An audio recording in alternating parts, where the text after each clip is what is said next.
अस्सलाम वालेकुम। पाकिस्तान जिंदाबाद। आज हम आपको बताएंगे कि रमज़ानुल मुबारक को तमाम 11 महीनों का सरदार क्यों कहा जाता है, इसकी क्या फजीलतें हैं, इसमें क्या रहमतें हैं और तबई तौर पर इसके क्या फ़वाइद हैं। मेडिकल साइंस रमज़ानुल मुबारक के महीने के हवाले से क्या क्या हमें फ़वाइद बताती है।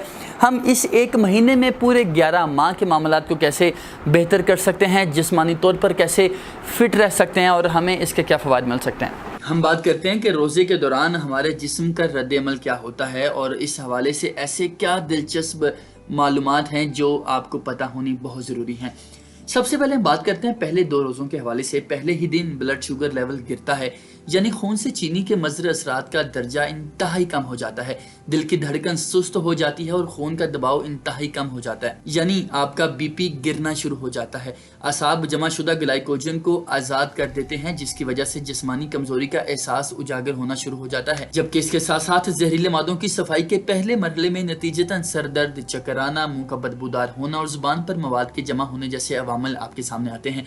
जबकि अगर हम बात करते हैं तीसरे और 7वें रोज के हवाले से, तो जिस्म की जो चर्बी है वो इंतहाई टूट फूट का शिकार होना शुरू हो जाती है और पहले मरहला में ग्लूकोज में तब्दील होना शुरू हो जाती है और बाज़ लोगों की जिल्द मुलायम और चिकना हो जाती है। जिस्म भूख का आदी होना शुरू हो जाता है और इस तरह साल भर मसरूफ रहने वाला निज़ाम हाजमा और रुखसत मनाता है, जिसकी इसे अशद ज़रूरत थी। खून के सफ़ेद जस्सूमे और कुव्वत मुदाफ़त में इजाफा होना भी शुरू हो जाता है। हो सकता है रोजेदार के फेफड़ों में मामूली तकलीफ भी हो, क्योंकि जहरीले मादों की सफाई का अमल शुरू हो चुका है।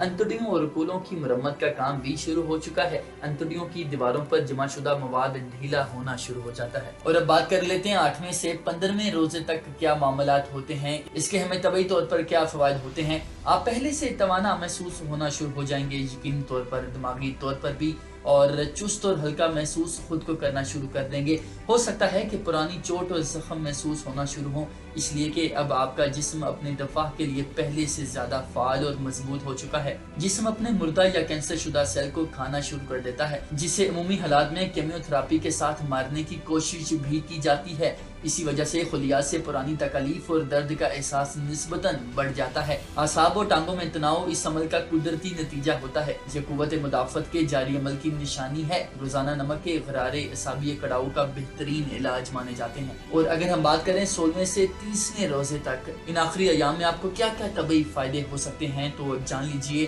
कि आपका जो जिस्म है वो पूरी तरह भूख और प्यास को बर्दाश्त करने का आदी हो चुका होता है। अब आप अपने आप को चुस्त चाको चबंद महसूस करते हैं। इन दिनों आपकी जुबान बिल्कुल साफ और सुर्खी माइल हो जाती है, सांस में भी ताजगी आ जाती है। निज़ाम हाजमा की मुरम्मत बिल्कुल मुकम्मल तौर पर हो चुकी होती है।